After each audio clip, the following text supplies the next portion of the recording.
Jed, ano yung partikular na materyales na pang-infrastruktura ang ibinaba ng DPWH ang presyo?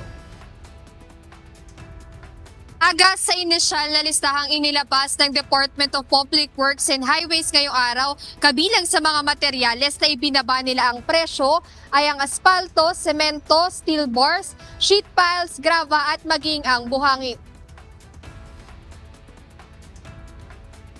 Inanunsyo ngayong araw ng Department of Public Works and Highways ang isa sa malaking reforma na ipatutupad ng ahensya. Ayon kay Secretary Vince Dizon, malaking bawas o pagbababa sa presyo ang dapat na magawa ng kagawaran sa ilang materyales sa konstruksyon.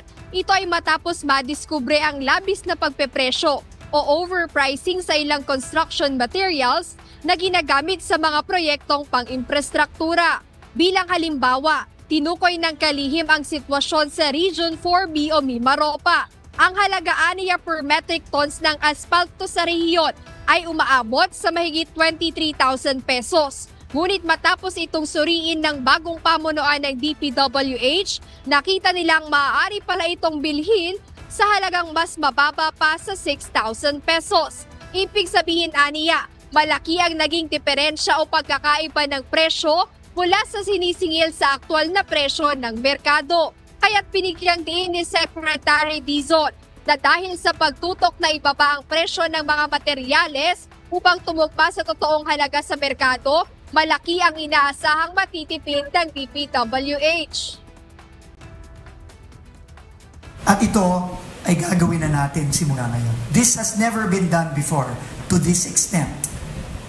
No? And I am here to give you the details of the initial pa lang ito bringing down of the cost of materials, starting with cement, asphalt,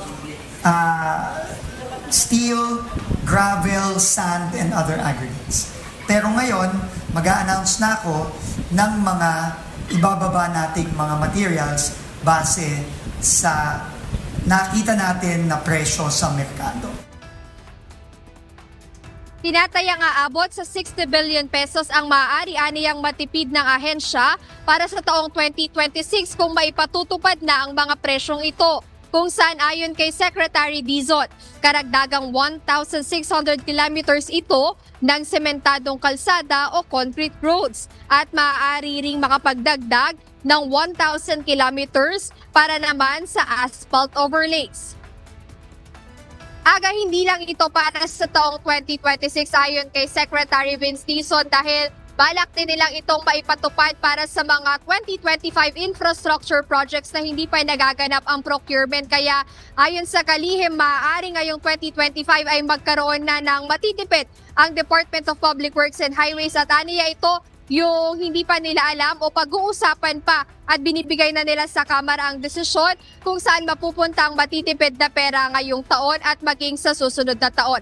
Ayan muna update, balik sa inyo Aga. Maraming salamat, Jed Neresina.